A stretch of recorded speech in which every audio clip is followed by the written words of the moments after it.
నేను సుధా బులెటిన్ ముందుగా headlines. G20 సదస్సులో పాల్గొనేందుకు బ్రెజిల్ చేరుకున్న ప్రధాని నరేంద్ర మోడీ.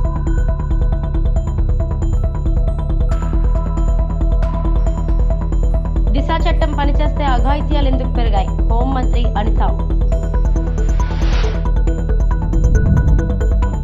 స్వచ్ఛాంధ్ర కార్పొరేషన్ చైర్మన్ గా పట్టాభి ప్రమాణ స్వీకారం.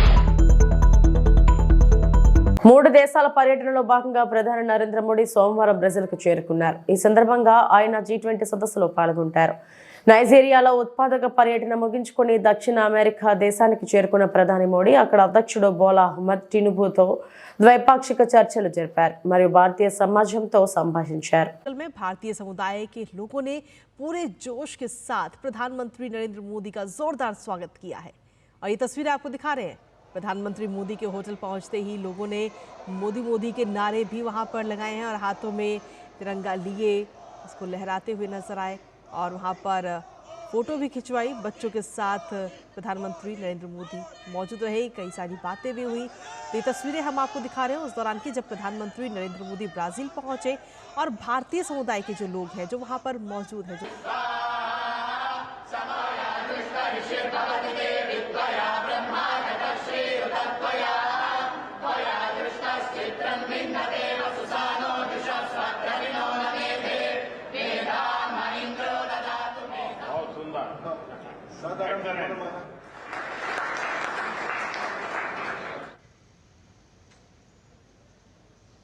ఆధునిక కవి, స్వరకర్త, సంగీతకారుడు, సామాజిక తత్వవేత్త శ్రీ భక్త కనకదాస జయంతి సందర్భంగా ఆయన చిత్రపటానికి నివాళులు అర్పించిన మాజీ ముఖ్యమంత్రి వైఎస్ఆర్ కాంగ్రెస్ పార్టీ అధ్యక్షులు వైఎస్ జగన్. హాజరైన మాజీ మంత్రి ఉషాశ్రీ చరణ్, హిందూపురం వైఎస్ఆర్సీపీ ఇన్ఛార్జ్ టిఎన్ దీపిక, పలువురు వైఎస్ఆర్సీపీ నాయకులు.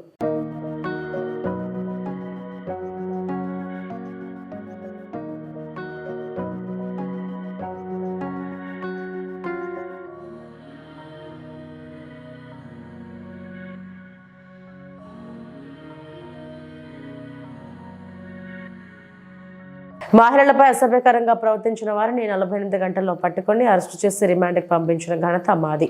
ముచ్చుమరి ఘటనలో బాధితురాలని గుర్తించడానికి సమయం పట్టింది. గతంలో మహిళలపై అత్యాచారాలు జరిగితే జగన్ ప్రభుత్వం పట్టించుకోలేదు. పరామర్శకు వెళ్లిన మాపైన కేసులు పెట్టారు. దిశ చట్టం గురించి గొప్పగా చెప్తున్నారు. అసలు దిశ చట్టం ఉందా?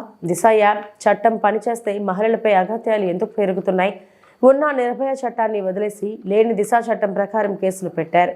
గంజాయిపై గత 5 ఏళ్లలో ఒక్క సమీక్ష అయినా చేశారా? మా ప్రభుత్వమే మహిళల భద్రతకు పెద్దపీట వేసింది. హోంమంత్రి వంగలపూడి అనిత వ్యాఖ్యానించారు. ఈ రోజుకి కూడా లైవ్ లో ఉండుంటే ఇలాంటి సంఘటనలు జరిగిన వెంటనే శిక్ష పడేదానికి 4 సంవత్సరాలు 5 సంవత్సరాలు అవసరం లేదు అధ్యక్ష. 4-5 నెలల్లో శిక్ష పడి నేరస్తున్న వాళ్ళు ఈ రోజు జైలు శిక్ష అనుభవించే పరిస్థితులు ఉండేది అధ్యక్ష. ఆ రోజు జరిగిన ల్యాప్సెస్ ఇన్ని మనం మన దగ్గర పెట్టుకొని వాళ్ళ దిశ చట్టానికి 4 వీల్స్ అన్నారు, 2 వీల్స్ అన్నారు. ఎక్కడ ఉన్నాయి మంత్రి గారు? ఒక్క విషయం వినాలి. ఇప్పుడు అడిగిన దానికి సమాధానం చెప్పండి. మీ ఒక్క ప్రశ్నకే అరగంట టైం తీసుకుంటే సభ నడపాలి కదా. మీరు క్లోజ్ చేయండి. అడిగిన దానికి చెప్పండి అధ్యక్ష. నాకు ఒక మాట, వీళ్ళందరూ క్వశ్చన్స్ వేశారు అధ్యక్ష. అధ్యక్ష నేను వాళ్ళు వేసిన క్వశ్చన్స్ కి బియాండ్ ఒక లైన్ కూడా లేదు. మీరు క్వశ్చన్ కి సమాధానం చెప్పండి, తప్పేం లేదు.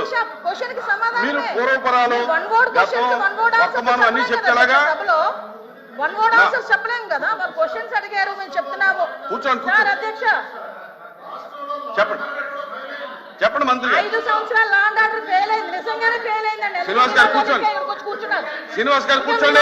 కూర్చున్నారంటే ఇంక నిజంగానే ఫెయిల్ అయింది. కూర్చోండి. మేడం చెప్పండి. అధ్యక్ష ఇది కాదు, సభ్యత కాదు. నేను సమాధానం చెప్తున్నాను ఒక మంత్రిగా. వాళ్ళు క్వశ్చన్స్ అడిగారు, చెప్తున్నాను అధ్యక్ష. ఇంకా అధ్యక్ష, ఈ రోజు మహిళల గురించి మాట్లాడటం అన్నది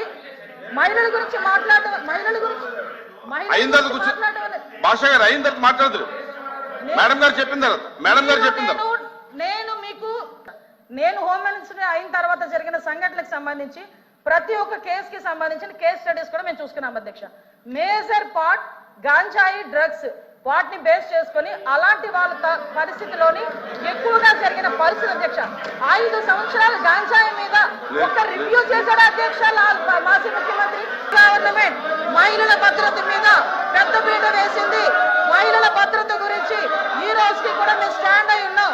స్పెషల్ కోర్టులు ఏర్పాటు చేసి ఎవరైతే నిందితులు ఉన్నారో వాళ్ళకి త్వరితగతిన శిక్షలు పడేటట్టుగా ఈ రోజు గవర్నమెంట్ తీసుకుంటుంది. మహిళల విషయంలో ఇంక్లూడింగ్ జగన్మోహన్ రెడ్డి తల్లికి చెల్లికి అన్యాయం జరిగిన ఈ రోజు ఈ గవర్నమెంట్ మేము నుంచుంటామని చెప్పి మీ సభాముఖంగా మీ అందరికీ కూడా తెలియజేసుకుంటాం అధ్యక్ష. దాని మీద మేము స్టాండ్ అయ్యాం. వాళ్ళు చేసిన దానికి అధ్యక్ష నేను చెప్పిన దాంట్లో ఏ తప్పు ఉందని అందరు నుంచున్నారు చెప్పండి అధ్యక్ష. అదేంటి అధ్యక్ష, అందరూ నుంచున్నారు కదా. నేను చెప్పిన దాంట్లో ఏ తప్పు ఉందో అడగమనండి. టీడీపీ అధికార ప్రతినిధి కొమ్మారెడ్డి పట్టాభిరామ్ స్వచ్ఛంద కార్పొరేషన్ చైర్మన్ గా ప్రమాణం చేశారు. విజయవాడ తుమ్మలపల్లి కళాక్షేత్రంలో జరిగిన కార్యక్రమంలో పట్టాభితో స్వచ్ఛంద కార్పొరేషన్ అధికారులు ప్రమాణం చేయించారు. ప్రమాణం తర్వాత పట్టాభిని టీడీపీ ప్రజాప్రతినిధులు, సీనియర్ నేతలు, కార్యకర్తలు అభినందించారు. పార్టీ కోసం పనిచేసిన పట్టాభికి పదవి రావడం సంతోషకరమన్నారు. పొజిషన్ రావాలని, అటువంటి నిష్పక్షపాతంగా నిష్కళంక సేవలు అందించే పట్టాభి లాంటి వాళ్ళని అందరూ ఆశీర్వదించాలని, అధినేత కూడా ఈ బిడ్డకు మంచి భవిష్యత్తుని ఇవ్వాలని చెప్పి కూడా మనసా వాచా కర్మేణ వేదిక పైన ఉన్న పెద్దలందరూ మీరందరూ కూడా ఈ బిడ్డని ఆశీర్వదించాలని కోరుతూ I wish you all success. You'll have a better future. God bless you abundantly.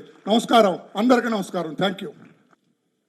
ఈ రోజున స్వచ్ఛాంధ్ర కార్పొరేషన్ చైర్మన్గా నా ప్రమాణ స్వీకార మహోత్సవానికి విచ్చేసినటువంటి అనేక మంది అతిరథ మహారథులు, విజయవాడ గౌరవ పార్లమెంట్ సభ్యులు, సోదర సమానులు, నాకు అత్యంత సన్నిహితులు కేసినేని చిన్ని గారు, అదేవిధంగా పెద్దలు, తండ్రి సమానులుగా భావించేటటువంటి వ్యక్తి, ప్రతినిత్యం నాకు ధైర్యాన్ని ఇస్తూ పార్టీ కేంద్ర కార్యాలయంలో ప్రతిరోజు కూడా అందుబాటులో ఉండేటటువంటి వ్యక్తి శ్రీ వర్ల రామయ్య గారు. కార్యాలయంలో వారితో ఎప్పుడు కూర్చున్నా కూడా గతంలో జరిగినటువంటి అనేక విషయాల్ని మాకు తెలియజెప్పటం, ఆయన అనుభవాల్ని మాతో పంచుకోవటం, అనేక రకాలుగా మమ్మల్ని గైడ్ చేస్తూ ముందుకు నడిపించేటటువంటి వ్యక్తి పెద్దలు వర్ల రామయ్య గారు. అదేవిధంగా తెలుగుదేశం పార్టీలో క్రియాశీలకంగా నా ప్రస్థానాన్ని ప్రారంభించిన సందర్భంలో మరి ఆ రోజున అర్బన్ పార్టీ అధ్యక్షులుగా పెద్దలు నాగుల్ మీరా గారు, నేను ఎప్పుడు కూడా ఆయన గురువు గారు అని పిలుస్తూ ఉంటాను. అంటే మొదటగా ఆయన నాయకత్వంలోనే నేను పనిచేయటం జరిగింది. ఆయన నాయకత్వంలోనే నేను అనుబంధ సంఘాలకి ఇన్ఛార్జిగా ఉంటూ విజయవాడ అర్బన్ పార్టీలో క్రియాశీలకంగా నా పాత్ర నేను పోషించడం, అన్ని విధాలుగా కూడా నాకు సహకరించి ఆ రోజున అప్పటి నుంచి ఇప్పటి వరకు కూడా శిష్య అని చెప్పి నన్ను ఎంతో ప్రేమగా నన్ను పలకరిస్తూ నన్ను ముందుకు నడిపించేటటువంటి వ్యక్తి నాగుల్ మీరా గారు. మా అన్నయ్య బుద్ధా వెంకన్న గారు, మరి వారి సారథ్యంలో కూడా నేను ప్రధాన కార్యదర్శిగా పనిచేశాను. వారి అధ్యక్షులుగా, నేను జనరల్ సెక్రటరీగా చాలా కాలం మరి అర్బన్ జిల్లాలో పనిచేయటం జరిగింది. నాకు పూర్తి స్వేచ్ఛనిచ్చి ఆయన అధ్యక్షులుగా ఉన్నప్పటికీ అన్ని నిర్ణయాలు కూడా నన్నే తీసుకోమని, అన్ని కార్యక్రమాలకు కూడా నన్నే ముందు నిలబెట్టి ఒక తమ్ముడిగా ఆ రోజు నుంచి ఈ రోజు వరకు కూడా నన్ను అన్ని రకాలుగా కూడా ప్రోత్సహిస్తున్నటువంటి వ్యక్తి. పశ్చిమ గోదావరి జిల్లా Palakollu cosmo cultural sports complex లో Buddhavataram Raju seniors ranking all India tennis tournament ముగింపు కార్యక్రమంలో పాల్గొన్న టెన్నిస్ విజేతలకు మంత్రులు నిమ్మల రామానాయుడు బహుమతులు అందించారు. ఈ కార్యక్రమంలో ఏపీఐఏడీసీ చైర్మన్ మంతన రామరాజు, క్లబ్ అధ్యక్షుడు గొట్టుముక్కల గాంధీ, భగవాన్ రాజు సభ్యులు పాల్గొన్నారు. మంత్రి రామానాయుడు మాట్లాడుతూ సేవాభావం కలిగిన క్షత్రియులకు గుర్తింపు ఇవ్వాలని కోరుకుంటున్నారని, బీజేపీ, టీడీపీ, జనసేన కూటమి ప్రభుత్వం క్షత్రియులను గుర్తించి 10,000 రూపాయలు ఇచ్చిందని, త్రిపురలో మరో అల్లూరి సీతారామరాజు చూస్తామంటూ కాస్మో క్లబ్ పూర్తి స్థాయిలో సహకారాలు అందిస్తామని మంత్రి నిమ్మల రామానాయుడు పేర్కొన్నారు. సార్ ఇక్కడ చూడండి సార్ కెమెరా సార్ ఇక్కడ కెమెరా వైపు చూడండి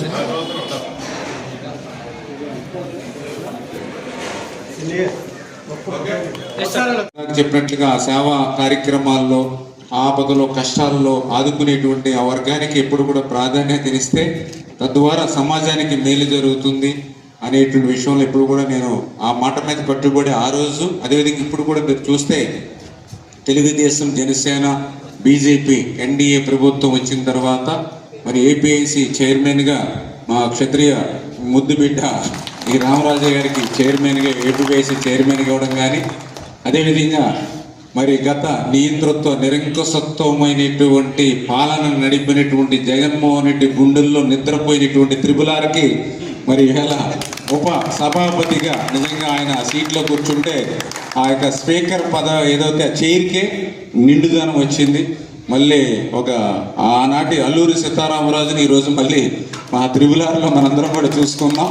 మరి ఆయనకి ఒక ఉపసభాపతి మన ప్రాంతంలో ఉన్నటువంటి క్షత్రియ బిడ్డకి ఇవ్వడం, అదేవిధంగా ఏదైతే క్షత్రియ సంక్షేమ పరిషత్ చైర్మన్గా మన భీమవరం కనకరాజు సూరి గారికి చైర్మన్గా ఇవ్వడం, అంటే ఈ రకంగా ఒక నెల రోజుల సమయంలోనే మనకి 3 మేజర్ పదవులు ఏవైతే ఉన్నాయో మన ప్రాంతానికి రావడం, అందులోనూ అందరికీ ఉపయోగపడేటువంటి మేలు చేసేటువంటి ఆ క్షత్రియ సమాజ వర్గానికి పదవులు రావడం వ్యక్తిగతంగా కూడా నాకు కూడా చాలా సంతోషం అని చెప్పి తెలియజేసుకుంటూ, అదేవిధంగా ఇంకొకటి కూడా మన మంత్రి సత్యనారాయణ రాజు గారికి కూడా మళ్ళీ అది కూడా భవిష్యత్తులో కూడా ఆయన్ని కూడా అటెంప్ట్ చేస్తాం. అంటే ఈ రకంగా ఒక ప్రాంతంలో ఇంత పెద్ద ఎత్తున ఆ క్షత్రియులకి గుర్తింపు గౌరవం ఈ రోజు ఇవ్వడం కాదు, రేపు భవిష్యత్తులో కూడా ఎప్పుడు కూడా ఈ యొక్క తెలుగుదేశం జనసేన బీజేపీ ఎన్డీఏ ప్రభుత్వం ఎప్పుడు కూడా మరి మీతో పాటు మేము కూడా నడుస్తామని చెప్పి మరొక్కసారి మీ అందరికి కూడా తెలియజేసుకుంటున్నాం.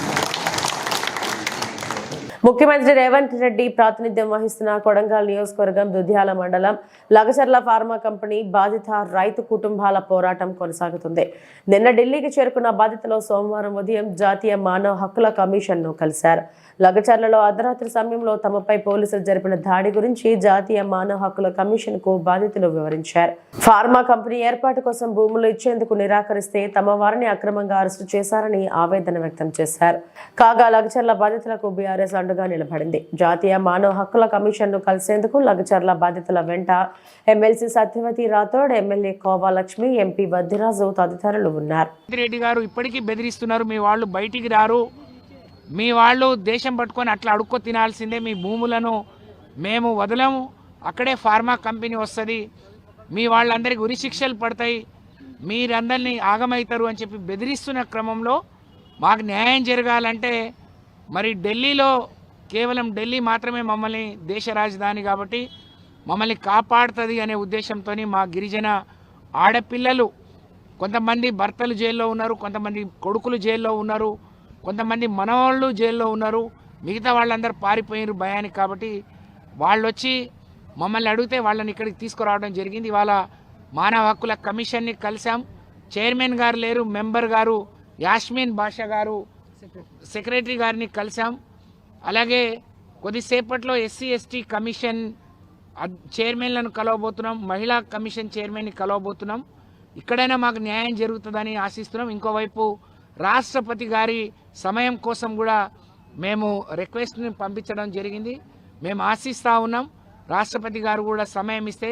తను ఒక ఆదివాసీ బిడ్డ, మేమంతా గిరిజనులం, మేము అనేక తరాలుగా మేము భూమిని నమ్ముకొని భూమి పుత్రులుగా అందులో వచ్చే కలో గంజి తాగి బతుకుతున్నాం. మాకు ఇవాళ భూమికి దూరం చేస్తున్నారు, తండకు దూరం చేస్తున్నారు. ధర్నా చేసి 9 నెలలు ఆమె పోరాడి వికారాబాద్ పోయి ధర్నా చేసినాం, కొడంగల్ పోయి ధర్నా చేసినాం, కోసికి పోయి ధర్నా చేసినాం, మళ్ళా అకిన్పేట చేసినాం, లగచెర్ల చేసినాం, దుద్దెల చేసినాం, అన్ని దగ్గర ధర్నా చేసినాం. ధర్నా చేసినా కానీ ఒక్క రేవంత్ రెడ్డి రాకడ లేదు, తిరుపతి రెడ్డి రాకడ లేదు, ఒక కలెక్టర్ రాకడ లేదు, ఒక ఎమ్మడో రాకడ లేదు, ఒక గిడ్డవాడి రాకడ లేదు. నిన్న మొన్నటి నుంచి కలెక్టర్ వస్తే గన్మెన్ తీసుకొని ఐడెన్ కార్డ్ వేసుకొని అన్నీ వేసుకొని ఒక 4 పోలీసు వాళ్ళని తీసుకొని వస్తాడు. తీసుకొని అగ్రంగా పూరా మన బట్టలు వేసుకొని వచ్చిండు. మేము బువ్వ వండుకొని తిని ధర్నా చేస్తామంటే అంత వచ్చి చిన్న చిన్న పిల్లలు ఏమో ఇంత దాడి చేసి దోపిన తర్వాత కలెక్టర్కి కొట్టిరి అని అర్ధరాత్రి ఒకరు కొట్టాం కదా. రాత్రి వచ్చి లైట్ బంద్ చేసి కరెంట్ బంద్ చేసి 500 పోలీసు వాళ్ళు వచ్చి ఆడేళ్ళను చూడకుండా మొగోళ్ళ. పశ్చిమ గోదావరి జిల్లా నర్సాపురం వశిష్ఠ గోదావరి తీరాన కార్తీక శోభ నెలకొంది.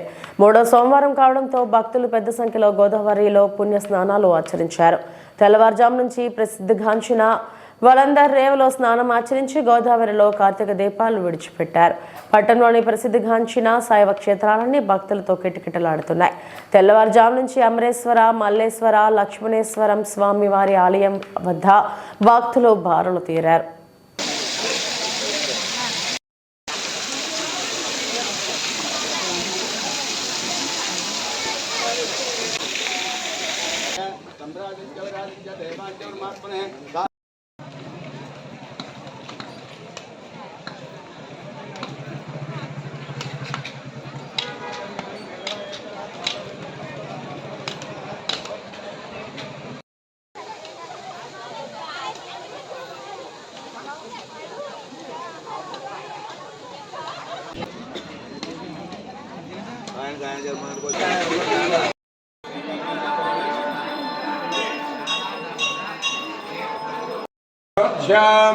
यास्ते हस्ते शवः परातः भगवो बपा अवदत्युदनुस्वधुं सहस्राक्षसदेषु दे निशीर्य शल्यानां मुखा शिवोरस्तुमना भव विद्यन्तनुः कपर्दिनो विशल्यो मानवागुम्बता अनेसन्नस्येषव आभुरस्य निषङ्गतिः याते हेतर्मीदुष्टमहस्ते बभूवते तनुः तयास्मान् विस्तदस्मक्ष्मया परिभुजा नमस्ते स्वायुधाय नातदाय दुष्णवे उभाभ्यामतते नमः बाहुभ्यां तवदन्वह्ने परते धन्वनो हेतरः अथोषदुष्टवारे अस्मन्निधेहितम् नमस्ते भगवन् विश्वेश्वराय महादेवाय त्र्यम्बकाय त्रिपुरान्तकाय त्रिकाग्निकालाय कालाग्निरुद्राय नीलकण्ठाय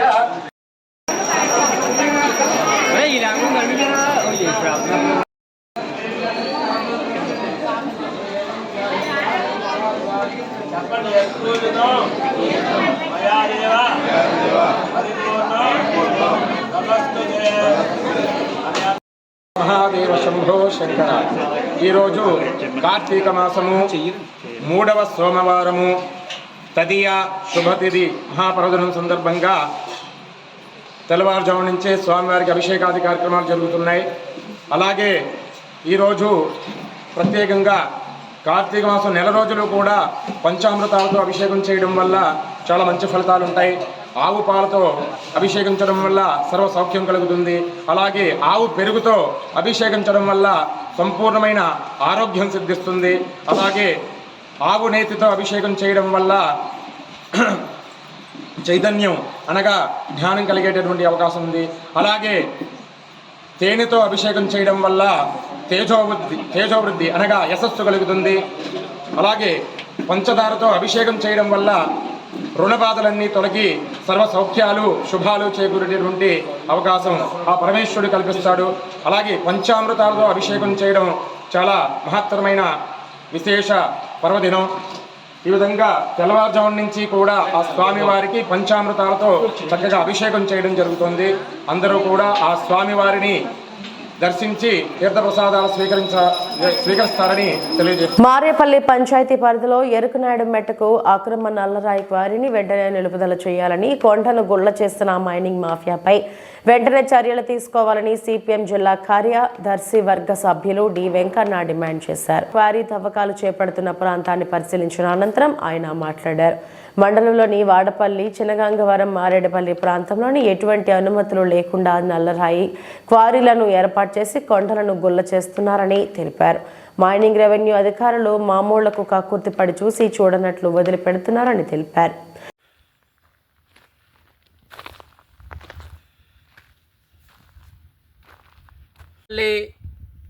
మండలంలోని మారేపల్లి, తెనిగిపూడికి మధ్యలోని ఎరుకునాయుడు మెట్ట అనేటువంటిది ఒకటి ఉంది. ఈ మెట్టకి నల్లరాయి అక్రమ క్వారీ అనేటువంటిది ఏర్పాటు చేసి గుట్టు చప్పుడు కాకుండా లక్షలాది రూపాయలు విలువ చేసేటువంటి రాయిని ఇక్కడ అక్రమార్కులు తరలించకపోతూ ఉన్నారు. మైనింగ్ అధికారులు మామూలు మత్తులోనే నిద్రపోతూ ఉన్నారు. ఇక్కడ పోలీసులు ఉన్నారు, పోలీసులు పట్టించుకోవట్లేదు. తహసీల్దార్ ఉన్నారు, రెవెన్యూ వాళ్ళు పట్టించుకోవట్లేదు. ఇక్కడ పెద్ద పెద్ద డిటోనేటర్స్ పెట్టి పేలుస్తూ ఉన్నారు. దీనికి సంబంధించినటువంటి వైర్లన్నీ కూడా ఇక్కడ దొరికాయి. దీన్ని చూస్తే ఈ ప్రాంతం, ఈ కొండ చుట్టూ కళ్ళాలు ఉన్నాయి. ఆ కళ్ళాల్లో ఉన్నటువంటి రైతులు వాళ్ళందరూ కూడా భయపడిపోయి రాత్రిపూట ఈ బాంబుల శబ్దానికి తీవ్ర ఇబ్బందులు పడినటువంటి పరిస్థితి ఇక్కడ కనిపిస్తూ ఉంది. అయినా కానీ వీళ్ళు ఎవరు కూడా పట్టించుకునే పరిస్థితి లేదు. దీనికి ఎటువంటి అనుమతులు కూడా లేవని చెప్పేసి మాకు అర్థమవుతుంది దీని మీద ఎంక్వైరీ చేసినప్పుడు. అందుకని ఇక్కడ పోలీసులు కానీ, రెవెన్యూ అధికారులు కానీ, మైనింగ్ అధికారులు కానీ ఇంత ఘోరం జరుగుతున్నా ఈరోజు పట్టించుకునే పరిస్థితి అటువంటిది లేదు. నిన్న మాడుగుల మండలంలోని శీతలబంద ఔరువాడ పంచాయతీలోని గ్రామంలోని ఒక ట్రాక్టర్ డ్రైవరు బోల్తా పడి చనిపోతే ఆయన్ని 12 గంటల నుంచి రాత్రి వరకు తెలియకుండా గుట్టు చప్పుడు కాకుండా ఉంచి ఆయనకి కనీసం ఆ కుటుంబానికి ఆదుకోవడానికి కనీసం పరిహారం కూడా ఇచ్చినటువంటి పరిస్థితులు లేవు. ఆ విధంగా ఈ అక్రమ క్వారీలు ఎవరైతే నడుపుతూ ఉన్నారో బినామీల పేరు మీద అనుమతులు లేకుండా గుట్టు చప్పుడు కాకుండా నడుపుతున్నారో వాళ్ళ మీద క్రిమినల్ కేసులు పెడితే తప్ప వీళ్ళు ఎక్కడ కూడా లొంగేటువంటి పరిస్థితి లేదు. ఎక్కడికక్కడ కొండలు గుల్ల చేసేస్తున్నారు, బొక్కలు పెట్టేసి అక్రమంగా క్వారీలు అటువంటివి తవ్వేస్తున్నారు. ఇటువంటి దుర్మార్గపు చర్యలకి ఈరోజు వీళ్ళు పూనుకుంటూ ఉన్నారు. కాబట్టి ఇటువంటి ఎవరైతే గ్రానైటు అదేవిధంగా నల్లరాయి క్వారీలు అక్రమంగా తవ్వేస్తున్నారు, ప్రజల ప్రాణాలకు నష్టం కలిగిస్తున్నారు, పర్యావరణానికి నష్టం కలిగిస్తున్నారు, పొల్యూషన్కి నష్టం కలిగిస్తున్నారు, గ్రామ ప్రజలకి కళ్ళాలకి నష్టం కలిగిస్తున్నారు. అటువంటి అక్రమార్కుల పైన, మైనింగ్ మాఫియా పైన అక్రమ కేసులు పెట్టి వాళ్ళు కఠినంగా శిక్షించాలని చెప్పేసి సిపిఎం పార్టీగా మేము ప్రభుత్వాన్ని, అధికారుల్ని మేము డిమాండ్ చేస్తూ ఉన్నాం. దక్షిణ కాశీగా పేరుగాంచిన ప్రముఖ పుణ్యక్షేత్రం శ్రీకాళహస్తీశ్వర దేవస్థానం ఆలయంలో కార్తీక సోమవారం సందర్భంగా ఆలయంలో శ్రీకాళహస్తీశ్వర స్వామి అమ్మవారికి అంగరంగ వైభవంగా కళ్యాణం నిర్వహించారు. ముందుగా కలశ స్థాపన, గణపతి పూజ, పుణ్యవచనము, వరుణ పూజ, కలశానికి పుష్పాలతో పూజలు చేసి యజ్ఞోపధారణ, మంగళ స్తోత్రానికి కుంకుమతో, పసుపుతో పూజలు చేసి మంగళ వాయిద్యాల మేళతాళాలతో మాంగళ్య ధారణ చేశారు. ఆపై కర్పూర హారతి స్వామి అమ్మవారికి సమర్పించారు.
ఇవి ఇప్పటివరకు నా బులెటిన్ అప్డేట్స్. నమస్తే.